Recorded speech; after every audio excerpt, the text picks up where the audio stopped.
గత 6 రోజులుగా నిజాం కాలేజ్‌లో యూజీ విద్యార్థులైతే తమ హాస్టల్ కావాలంటూ ఉద్యమం కొనసాగిస్తున్నారు. ఈరోజు ఆరో రోజు వంట వార్పు కార్యక్రమం కూడా చేపట్టారు ఇక్కడ. పిల్లలు ఇక్కడ వంట వార్పులో అన్నం వండుతున్నారు. విజువల్స్‌లో చూడొచ్చు. కొద్దిసేపట్లో ఇక్కడున్న మీడియా వాళ్ళకు కూడా పెడతామని చెప్పేసి స్టూడెంట్స్ అయితే అంటున్నారు. అసలు వీళ్ళ డిమాండ్స్ ఏంటి? వీళ్ళు ఎందుకు చేస్తున్నారనేది వీళ్ళు మళ్ళీ ఒకసారి అడుగుదాం. సార్ మాకు 100% యూజీ వాళ్ళకి మా జూనియర్స్ ఉన్నారు సార్. వాళ్ళేమో 70 మెంబర్స్ ఏమో బయటనే వేరే హాస్టల్లో ఉండేవారు. అంటే టోటల్ 270 మెంబర్స్ అప్లై చేశారు హాస్టల్కి. జస్ట్ 130 మెంబర్స్కి మాత్రం హాస్టల్ ప్రొవైడ్ చేశారు. మిగతా వాళ్ళేమో ప్రైవేట్లో ఉండేవాళ్ళు సార్. ఇంకా విలేజ్ నుంచి ఇంకా హాస్టల్ ఇస్తారని అప్లికేషన్ పెట్టి ఇంకా విలేజెస్కి వెళ్ళిపోయారు. కానీ హాస్టల్ అయితే జస్ట్ 70 మెంబర్స్కి ఇచ్చారు. 130 మెంబర్స్కి ఇచ్చారు. 70 మెంబర్స్కి హాస్టల్ ఇవ్వలేదు. మాకు మొత్తం 100% మాకు యూజీ వాళ్ళకి కాలేజ్ హాస్టల్ లేదా? మిగతా 130 మందికి సంబంధించి హాస్టల్ ఫెసిలిటీ ఇక్కడ లేదా? రూమ్స్ లేవా? ఎందుకు ఇస్తలేరు మరి మీకు? అంటే 50-50 యూజీ వాళ్ళు ఉన్నారు, పీజీ వాళ్ళు ఉన్నారు సార్. పీజీ వాళ్ళకి 2 ఫ్లోర్స్, యూజీ వాళ్ళకి 2 ఫ్లోర్స్ ఇచ్చారు. ఇప్పుడు ఏంటి అంటే మాకు అప్పుడు మా సూపర్ సీనియర్ వాళ్ళు వాళ్ళది మొత్తం అంటే తక్కువ మెంబర్స్ ఉండే సార్. ఇప్పుడేమో మా బ్యాచ్కి వచ్చేసరికి ఇంకా మా జూనియర్ బ్యాచ్ వచ్చేసరికి మెంబర్స్ అనేది పెరిగారు. ఇంకా మా సబ్ జూనియర్స్ అయితే ఇప్పుడు ఒక గ్రూప్లో 60 మెంబర్స్ని తీసుకున్నారు సార్. ఇప్పుడు ఇంకా పెరిగిపోతున్నారు సార్. మా గర్ల్స్ అయితే ఎవరైతే ఉన్నారో వాళ్ళు పెరిగిపోతున్నారు. ఇంకా లాంగ్ డిస్టెన్స్ నుంచి వచ్చే వాళ్ళు ఉన్నారు. వాళ్ళు ఫస్ట్ ఇయర్ అయితే బయటనే ప్రైవేట్ హాస్టల్లో ఉన్నారు. ఇప్పుడు సెకండ్ ఇయర్, థర్డ్ ఇయర్ అయితే ఇప్పుడు ఈ కాలేజ్ హాస్టల్ ఉందని ఇంకా నమ్మకంతోనే వచ్చాం కదా సార్. కానీ ఇప్పుడు మాకేం చేస్తారంటే రెగ్యులర్కి ఇంకా సెల్ఫ్ ఫైనాన్స్కి జస్ట్ రెగ్యులర్కి వాళ్ళకి హాస్టల్ అని, సెల్ఫ్ ఫైనాన్స్ వాళ్ళకి లేదని సార్ ప్రిన్సిపల్ ఏమో ఇప్పుడు నిన్న 2 డేస్ బ్యాక్ చెప్పారు. కానీ మాకు కాదు, 100% రెగ్యులర్ సెల్ఫ్ ఫైనాన్స్ కాదు, జస్ట్ యూజీ గర్ల్స్కి కావాలన్నదే మా పోరాటం. అంటే 6 రోజులు కొనసాగుతుంది ఈ ఉద్యమం. అంటే ప్రిన్సిపాల్ని కలిసారా? ప్రిన్సిపల్ ఏమన్నాడు అసలు? మేము ప్రిన్సిపాల్ని కలిసామండి. కానీ ప్రిన్సిపల్ గారు ఏమంటున్నారంటే మాకు పాత జియో చూపిస్తున్నారు. పాత జియోలో ఏముందంటే 50% యూజీ, 50% ఫర్ పీజీ అని ఉంది హాస్టల్. కాకపోతే అంతకుముందుకు మా సూపర్ సీనియర్స్ 2022లో ఇలాగే ప్రొటెస్ట్ చేశారు. Nearly 20 days. నవంబర్లో మాకు ఇచ్చారు. ఏంటి అంటే మాది ఎక్స్ మినిస్టర్, ఎడ్యుకేషన్ మినిస్టర్ మా సబితా ఇంద్రారెడ్డి గారు ఏమి ఇచ్చారంటే 100% కేటీఆర్ గారు నిర్మించింది యూజీ వాళ్ళ కోసమే అని యూజీ వాళ్ళకి ఇవ్వడానికి చెప్పారు. స్టేట్మెంట్ కూడా ఇచ్చారు. ఆ స్టేట్మెంట్ ఇప్పుడు మమ్మల్ని తప్పు అని చెప్తున్నారు. మేము చూపిస్తే మాకు ఇచ్చారు కదా మేము డిమాండ్ చేసి అడిగితే మా ప్రిన్సిపల్ గారు ఏమంటున్నారు, 50% మీకు ఇచ్చాం కదమ్మా, 50% సరిపోదా? 50% యూజీ వాళ్ళకు, 50% పీజీ వాళ్ళకి అన్నాం కదా, మీకు అంతే 50%, అంత కెపాసిటీ లేదు అని చెప్తున్నారు. కానీ వాళ్ళకి మాత్రం ఓఈలో ఫెసిలిటీస్ ఉన్నాయి. Because they belongs to OE. PG అంటే ఓఈకి సంబంధించిన వాళ్ళు కదా. మాకు కావాలని మేము డిమాండ్ చేస్తున్నాం. సరే, అది దానికి మాత్రం రెస్పాన్స్ అయ్యారు. కానీ 100% మాకు కావాలంటే మాత్రం అది ఇంకా రెస్పాన్స్ ఇవ్వలేదు మాకు. ప్రిన్సిపల్ ఏమంటున్నారు? ఇప్పుడు ప్రిన్సిపల్ కూడా 2 రోజుల నుంచి లీవ్లో ఉన్నారన్నారు. ప్రిన్సిపల్ కాకుండా ఇంకా వేరే వాళ్ళని కలిసే ప్రయత్నం చేశారు ఏమన్నా? అంటే మా ఎవరు స్పందించట్లేదు. వైస్ ప్రిన్సిపల్ సార్ వచ్చారు, నార్మల్గా మాట్లాడి వెళ్ళారు తప్ప ఈ రోజు వరకు మాకెవ్వరు వచ్చి మాట్లాడలేదు మా కోసం. ఇంతమంది ఆడపిల్లలు ఇక్కడ ఉన్నారు కదా, ఏమైంది మీకు, అసలు మీది ఏంటి అని కూడా అడగడానికి ట్రై చేయట్లేదు సార్. స్టాఫ్ కూడా ఎవరు రావట్లేదా? లెక్చరర్స్ కూడా చాలా మంది ఉంటారు. మేనేజ్మెంట్ ఎవ్వరు రాలేదు. క్లాసెస్ ఆల్రెడీ బైకౌట్ చేసి ఇక్కడే ఉంటున్నాం. 6 డేస్ అవుతున్నా కూడా ఏ రోజు ఎవ్వరు మమ్మల్ని ఏమీ అడగలేదు. మా డిమాండ్ ఒక్కటే సార్, 100% యూజీ హాస్టల్ యూజీ పిల్లలకే ఇవ్వాలి. అంతకుమించి పీజీ వాళ్ళని తీసుకొచ్చి బలవంతంగా పెడితే అది కరెక్ట్ కాదు కదా సార్. వాళ్ళు మేము ఉండమని చెప్పి ఆల్రెడీ లెటర్ కూడా ఇచ్చారట. మరి లెటర్ ఇచ్చినాక కూడా ఎందుకు ప్రిన్సిపల్ కావాలని ఎందుకు చేస్తున్నారు అనుకుంటా 50-50 అని చెప్పేసి చెప్తున్నారు. కానీ సార్ ఆల్రెడీ వాళ్ళు మాకు ఈ హాస్టల్ వద్దు, మేము ఓయూ దగ్గర ఉంటాము, మాకు అక్కడ లైబ్రరీ ఉంది, మేము అక్కడ చదువుకుంటామని వాళ్ళు చెప్పారు సార్. చెప్పినా కూడా మా ప్రిన్సిపల్ సార్ ఇలా చేస్తున్నారు. సో అది మాకు నచ్చలేదు. యూజీ వాళ్ళకి ఇవ్వాలి కదా సార్. మేము ఎక్కడి నుంచో వచ్చి చాలా దూరం నుండి వచ్చి ఇక్కడే ఉంటున్నాం. అంటే ఇక్కడ కాలేజ్ ఉంది, హాస్టల్ ప్రొవైడ్ చేస్తా అంటేనే మేము ఇక్కడ జాయిన్ అవుతాం కదా. అలాంటిది ఇక్కడికి వచ్చాక ఇప్పుడు 1 ఇయర్ తర్వాత మీకు హాస్టల్ లేదంటే మేము ఎక్కడ ఉండాలి? మళ్ళీ ఏదైనా రెగ్యులర్ వాళ్ళకే ఉండిద్ది హాస్టల్, సెల్ఫ్ ఫైనాన్స్ వాళ్ళు ఉండదంటే రెగ్యులర్ ఓన్లీ 7 గ్రూప్సే ఉన్నాయి సార్. టోటల్లీ ఒక 30 గ్రూప్స్లో 7 గ్రూప్స్కి ఇస్తే ఆ హాస్టల్ ఏమైంది? ఓన్లీ యూజీ వాళ్ళకి కదా మాకు ఇవ్వాలి. అంటే ఇప్పుడు పీజీ వాళ్ళందరూ అక్కడికి పంపించేస్తే ఇప్పుడు యూజీ వాళ్ళందరికీ సరిపోద్దా హాస్టల్ ఫెసిలిటీ? సరిపోయింది సార్. అది యూజీది కాబట్టి మాకు సరిపోయేది విధంగా ఉంది సార్. ఆల్రెడీ కేటీఆర్ సార్ మా కోసమని ప్రత్యేకంగా చేయించారు ఆ బిల్డింగ్. మరి ఇప్పుడు అలాంటి దాంట్లో పీజీ వాళ్ళు ఉంటే మేము ఎక్కడ ఉండాలి కదా. సో అది సార్ మా ప్రిన్సిపల్. ప్రైవేట్ హాస్టల్ అయితేనేమో మంత్లీ 6,000, 5,000, పేరెంట్స్ 1 ఇయర్ వచ్చే వరకు 1 lakh అవుతుంది సార్. ఇది గవర్నమెంట్ కాలేజ్ అనే కదా సార్, అక్కడ లేకనే ఇక్కడ వచ్చి ఉంటున్నాం. సో ఇక అవన్నీ ఆలోచించట్లేరు సార్.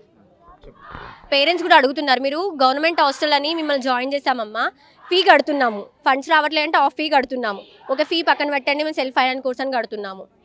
కాకుండా హాస్టల్ కూడా ప్రైవేట్ హాస్టల్లో కట్టుకుంటే 3 years ఉండాలంటే ఉండలేము. ఎవరి పేరెంట్స్ అయినా కష్టం చేసి మమ్మల్ని చదివిస్తున్నారు కదా సార్.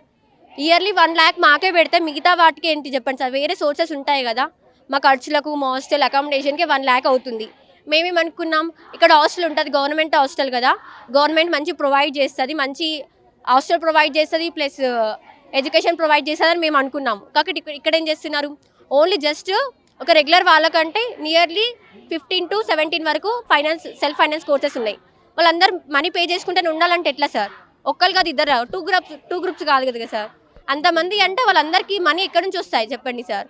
సింగిల్ పేరెంట్స్ ఉన్నారు, కొందరు ఉండే వాళ్ళు ఆర్ఫన్స్ కూడా ఉంటుండొచ్చు, తెలియదు కదా సార్. వాళ్ళ కష్టం ఎవరి కష్టం వాళ్ళకి ఉంటుంది కదా. మేము డిమాండ్ చేస్తే 100% మాకు కావాలి, 100% మాకు వచ్చే వరకు మేము ప్రొటెస్ట్ ఆపము అని కోరుతున్నాం. ప్రిన్సిపల్ పట్టించుకోవట్లేదు, వైస్ ప్రిన్సిపల్ కూడా కలిసారండి. ఇంకా స్టాఫ్ ఎవరైనా వస్తున్నారా? మరి మీరు క్లాసులు బంక్ కొట్టి మరి ఇక్కడ ఉద్యమం చేస్తున్నారు కదా, టీచర్లు ఏమనట్లేదా? మేము బాయ్కాట్ చేసి మరి ఇక్కడ ప్రొటెస్ట్ అనేది చేస్తున్నాము. మాకు అటెండెన్స్ పోతుంది, సబ్జెక్ట్ పోతుంది, అకాడమిక్ ఇయర్ వేస్ట్ అవుతుంది. అయినప్పటికీ కూడా మేము ఎందుకు ఫైట్ చేస్తున్నామంటే, మేము ఫైట్ చేయకపోతే అమ్మాయిల జీవితాలు పోతున్నాయి.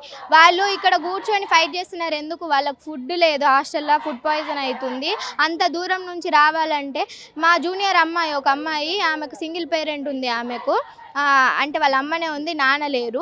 ఆమె ఏమని చెప్పింది వాళ్ళ అమ్మకి, ఫస్ట్ ఇయర్ 1 year కట్టుకో అమ్మ, సెకండ్ ఇయర్ థర్డ్ ఇయర్ మాకు యూజీ హాస్టల్ ఉంటుంది, ఫ్రీగా ఉంటుంది, మంచిగా ఉంటుంది, సెక్యూరిటీ ఉంటుంది, ఫుడ్ మంచిగా ఉంటుంది, నా భవిష్యత్తు మంచిగా ఉంటుంది నిజాం కాలేజ్లో చదువుకుంటే అని ఆ అమ్మాయి వచ్చింది ఇక్కడికి. అయితే ఇప్పుడు సెకండ్ ఇయర్ థర్డ్ ఇయర్ కూడా కట్టుకో అంటే వాళ్ళ అమ్మ ఏమని మాట్లాడుతుంది, వద్దు బిడ్డ, సెకండ్ ఇయర్ 1 year అంటే కట్టుకున్నా, సెకండ్ ఇయర్ థర్డ్ ఇయర్ అంటే ఎట్లా అవుతుంది బిడ్డ, మన పరిస్థితి నీకు తెలియదా, ఇంటికి వచ్చేయని మాట్లాడుతుంది. అంటే ఆమె జీవితం స్పాయిల్ అవుతుంది ఇక్కడ. అందుకే మా క్లాసులు అయినా మా అకాడమిక్ ఇయర్ వేస్ట్ అయినా మంచిదే, మేము చదువుకొని అయినా ఎగ్జామ్స్ రాసుకుంటాం తర్వాత. కానీ ఇప్పుడు ఆమె అట్లాంటి వాళ్ళ లైఫ్లు స్పాయిల్ కావద్దు, వాళ్ళ స్టడీ సాఫీగా సాగిపోవాలంటే మేము ఈ పోరాటం చేయాల్సిందే. 6 రోజులే కాదు, ఇంకెన్ని రోజులైనా పోరాటం చేయడానికి మేము సిద్ధంగా ఉన్నాం. అంటే ప్రిన్సిపల్ కాకుండా ఇంకెవరైనా కలిసారా? ప్రభుత్వంలో ఎవరైనా పెద్దలను కలిసారా? ఎవరైనా ఎమ్మెల్యేలు కానీ మంత్రులను కానీ ఎవరైనా కలిసారా దీనికి సంబంధించి? బల్మూరు వెంకట అన్నని కలవడం జరిగింది. ఆయన కూడా మాకు పాజిటివ్గా స్పందించిండ్రు. వెంటనే ఈ రోజు ఇక్కడికి ఆయన రావడం కూడా జరిగింది. ఏదో ఒక వస్తుంది రిజల్ట్ అనే మేము ఆశిస్తున్నాము. ఇంకా వేరే వాళ్ళు కూడా మాకు సపోర్ట్ చేయాలని కోరుకుంటున్నాము. మీడియా వాళ్ళు కానీ, ఇంకా వేరే అడ్మినిస్ట్రేషన్లు ఉన్న వాళ్ళు కానీ, మాకు చాలామంది లెక్చరర్స్ కూడా సపోర్ట్ చేస్తున్నారు. ఎక్స్ నిజామియన్స్ కూడా మాకు సపోర్ట్ చేస్తున్నారు. బట్టి విక్రమార్క గారు కానీ వాళ్ళని కూడా కలవడం జరిగింది సెక్రటేరియట్కి వెళ్ళి. ఆయన కూడా నాకు తెలిసిందే ఇది 50% 50 యూజీకి 50% పీజీకి అంటున్నారు, కానీ 100% యూజీకి ఇప్పిద్దామని మాట్లాడడం జరిగింది. ఇట్లానే చాలామంది పెద్ద వాళ్ళు కూడా ట్వీట్ చేస్తున్నారు, మాకు సపోర్ట్ చేస్తున్నారు. ఇంకా చాలా మంది రావాలి, 100% హాస్టల్. డిప్యూటీ సీఎంని కలిసారంటున్నారు. డిప్యూటీ సీఎం కలిసిన తర్వాత మళ్ళీ ఎందుకు ఉద్యమం చేస్తున్నారు? డిప్యూటీ సీఎం చెప్తే మీ ప్రాబ్లం నిమిషాల్లో సాల్వ్ అయిపోద్ది కదా. కలవడం జరిగింది, కాకపోతే ఆయనతో మాట్లాడే అంత టైం మాకు దొరకలేదు. ఆయన చాలా బిజీ ఉన్నారు. కాకపోతే ఆయన స్పందించిండ్రు, ఇంకా టైం జరుగుతుండొచ్చు, కానీ ఆయన చెప్పిర్రు. కానీ పోయినసారి కూడా ఏం జరిగిందంటే సబితా ఇంద్రారెడ్డి గారు కూడా చెప్పిర్రు నోటితోని, కానీ చెప్పినా కూడా మేము దాన్ని నమ్మి ఆ ప్రొటెస్ట్ అనేది విరమించుకున్నాం. మళ్ళీ ఇప్పుడు ఏం చేస్తున్నారు, 2 సంవత్సరాల తర్వాత మీకు అఫీషియల్ జియో లేదు కదా అని మాట్లాడుతున్నారు. కాబట్టి ఎంతమంది నోటితో చెప్పినా మేము నమ్మాలనుకోవట్లేదు, మేము ఈ ప్రొటెస్ట్ని విరమించాలనుకోవట్లేదు. మాకు చేతికి అఫీషియల్గా జియో 100% యూజీ గర్ల్స్కే ఈ హాస్టల్ అని చెప్పిన తర్వాతనే మేము ఈ ప్రొటెస్ట్ అనేది ఆపాలని నిర్ణయించుకున్నాం. ఎందుకు మరి బలవంతంగా పీజీ వాళ్ళకి ఇష్టం లేకుండా ప్రిన్సిపల్ వాళ్ళని ఎందుకు ఇక్కడ అకామిడేట్ చేస్తున్నాడు? మీకు ఇక్కడ అకామిడేషన్ లేకుండా ఎందుకు చేస్తున్నాడు యూజీ వాళ్ళకి? అది ప్రిన్సిపల్ గారికే తెలియాలి. సార్ని ఎన్నిసార్లు అడిగినా కూడా సార్ ఒకటే ఆన్సర్ చెప్తాడు, ఏంటంటే ఉస్మానియా నుంచి రావాలంటే వాళ్ళకి దూరం అవుతుంది, ఈడైతే దగ్గర ఉంటుందని చెప్తున్నారు. సరే సార్ని నేను ఒక్కటే అడగాలనుకుంటున్నాను మీడియా నుంచి, ఉస్మానియా నుంచి రావాలంటే పీజీ వాళ్ళకి దూరం అవుతుంది, ఓకే, మరి యూజీ వాళ్ళకి అసలే హాస్టల్ లేదు కదా సార్, యూజీ వాళ్ళకి అసలే హాస్టల్ లేదు, మరి వాళ్ళు ఎక్కడి నుంచి వస్తారు? దూరం అవుతుందని వాళ్ళని మీరు ఇక్కడ తెచ్చి పెడితే అసలే హాస్టల్ లేని వాళ్ళు ఎక్కడి నుంచి వస్తారు సార్? అదే నేను అడుగుతున్న ప్రిన్సిపల్ గారిని. వారు కూడా లీవ్ నుంచి త్వరగా వచ్చి ఈ మ్యాటర్ని అనేది సాల్వ్ చేయాలని మేము మనస్ఫూర్తిగా కోరుకుంటున్నాం. అట్లనే ఈ పెద్ద వాళ్ళు కానీ, పొలిటీషియన్స్ కానీ, మీడియా వాళ్ళు కానీ మాకు సపోర్ట్ చేయాలి. ఈ ప్రోగ్రామ్ని సక్సెస్ చేసి 100% యూజీ హాస్టల్ యూజీ గర్ల్స్కే ఇవ్వాలని కోరుకుంటున్నాం. మనతో పాటు పీడిఎస్ నాయకులు ఉన్నారు, వాళ్ళు స్టూడెంట్స్కి మద్దతుగా వచ్చారు.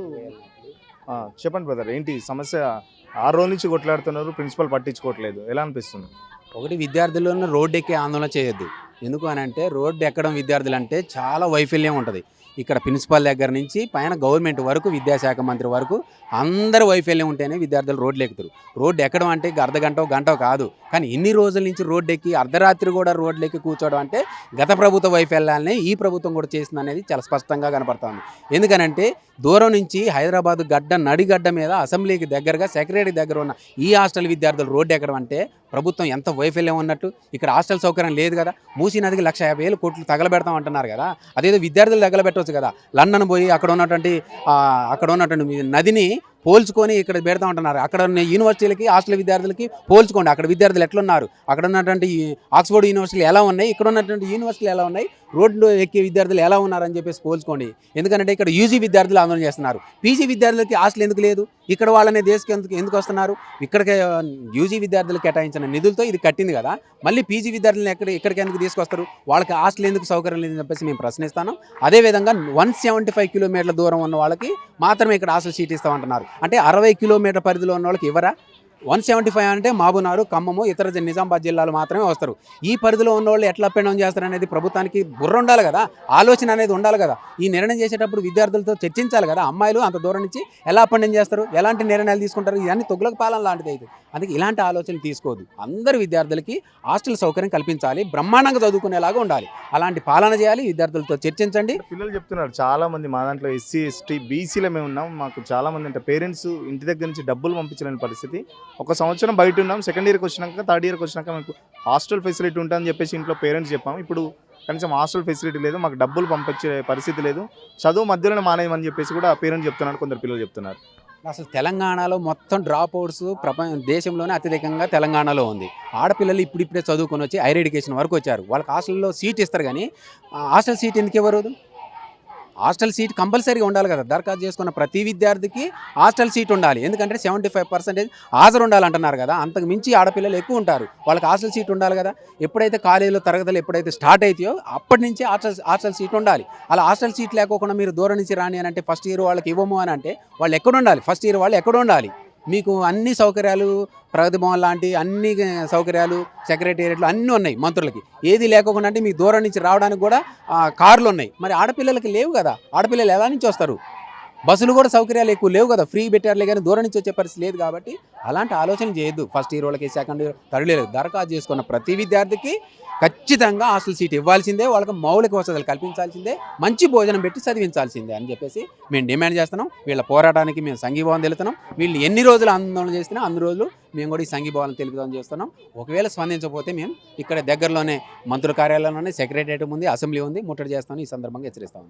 గత 6 రోజులుగా చేస్తున్నారు వీళ్ళు పోరాటం. నిన్న మొత్తం వర్షంలో తడుస్తూ నైట్ అంతా కూడా ఆ మొబైల్ టార్చ్లు ఆన్ చేసుకొని మరి నిన్న వీళ్ళ ఇక్కడంతా ఉద్యమం చేస్తారు. 6 రోజుల నుంచి చేస్తున్నా కూడా మమ్మల్ని ఎవరు పట్టించుకోవట్లేదు. అసలు ప్రస్తుతం ఒక విద్యాశాఖ మంత్రి లేడు, అసలు మాకు కనీసం చెప్పుకునే పరిస్థితి కూడా లేదని చెప్పేసి చెప్తున్నారు.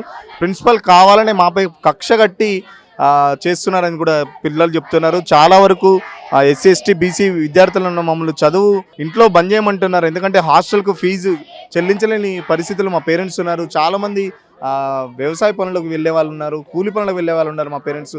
సో అంతా హాస్టల్ బయట ఉండే హాస్టల్ ఫెసిలిటీ వీళ్ళు బయట హాస్టల్లో అంతా పే చేయలేరని చెప్పేసి పేరెంట్స్ చదువు బంద్ చేసి రమ్మంటారని చెప్తున్నారని కూడా, ఆ చదువు బంద్ చేసి మధ్యలోనే రమ్మంటున్నారని చెప్పేసి కూడా విద్యార్థులు చెప్తున్నారు. కెమెరా పర్సన్ మహేష్తో Suresh, signal TV, Nizam college నుంచి.